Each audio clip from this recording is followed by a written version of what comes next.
बोली ना दबिया ही ना बतिया कहाँ चलती है पानी में है तो दिक्कत बा आपस में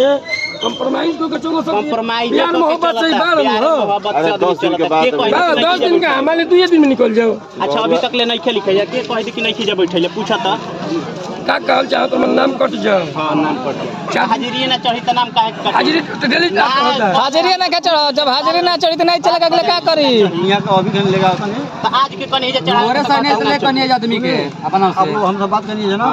सब लोग बुलाओ है ना हम ताई नहीं जा आप लोग पूछने है ना रुकी आप लोग पूछने ना चुनाव चलाओ तो जाता ना ही नोट करा नहीं जाता ना ही तो जो फिर आई पूछे तो पानी के लेके आई आपका हां आपको बुलाओ ना कि आप लेके सत्ता का लेके आई में से लेके आई नहीं तब ऊपर राहत बात नहीं कि आज के ना चढ़े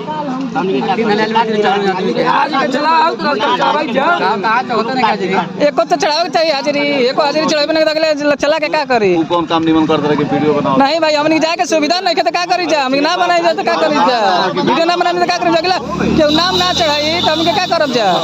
अगले नाम चढ़ावल काटी देता